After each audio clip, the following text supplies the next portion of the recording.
श्रीराम समर्थ. अखंड नामस्मरणात राहणे म्हणजेच उपासना. देवाच्या आड काय बरे येत असते?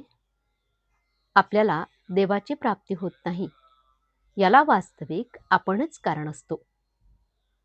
आपण लोकांना त्याबद्दल दोष देत असतो, पण इतर लोक त्याच्या आड येत नसून आपण स्वतःच आड येत असतो. हे थोडा विचार केला असताना समजून येईल.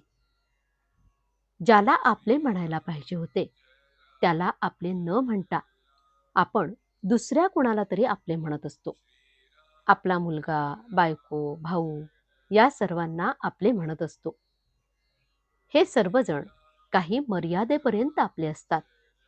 परंतु देवाला जर आपण आपले म्हटले, तर तो सदा सर्व काळ आपलाच असतो आणि आपल्याला तो मदत करायला तयार असतो. तुम्हा सर्वांना द्रौपदीची गोष्ट माहीत आहे ना?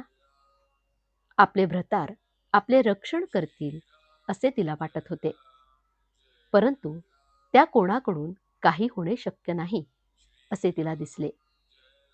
तेव्हा तिने अनन्यतेने श्रीकृष्णाचा धावा केला आणि तेव्हाच श्रीकृष्ण तिच्याकरता धावून आले. म्हणजे काय, की आपण ज्याला आपले म्हणत असतो ते खरे आपले नसतात. आपण परमात्म्याला आपले म्हणावे. मी त्याचा आहे अशी सदा सर्व काळ आठवण ठेवावी आणि जे जे घडत असते ते ते सर्व त्याच्याच इच्छेने होत असते, ही भावना ठेवावी. अशी भावना होण्याकरता आपण त्याची उपासना करायला पाहिजे. उपासना करणे म्हणजे तरी काय? आपण देवाचे आहोत, आपण नेहमी त्याच्या सान्निध्यात आहोत असे वाटणे. असे वाटण्याकरता त्याच्या नामस्मरणात राहणे जरूर आहे. आपण त्याच्या नामस्मरणात राहिलो म्हणजे तो सदा सर्व काळ आपल्याजवळ राहतो. तुम्ही कुणाचे नाव घेतले म्हणजे त्याची मूर्ती जशी तुमच्या ध्यानात येते, त्याप्रमाणे देवाचे नाव घेतले म्हणजे तो तुमच्याजवळ असतो. देव कसा आहे हे विचारले तर कसे सांगता येईल?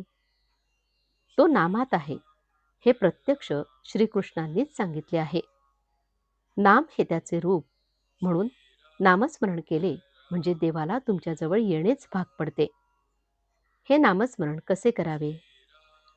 समर्थांनी सांगितले आहे की काहीच न करुनी प्राणी राम नाम जपे वाणी, तेणे संतुष्ट चक्रपाणी भक्ता लागे सांभाळी.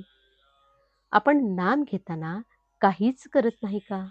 आपण त्यावेळी संसाराची काळजी करीत असतोच ना? म्हणजेच त्यावेळी आपण आपला मीपणा ठेवून नामस्मरण करीत असतो. मीपणा रहित जो नामस्मरण करील त्यालाच देव सांभाळीत असतो आणि जो स्वस्थ राहील त्याचा योगक्षेम देव चालवित असतो.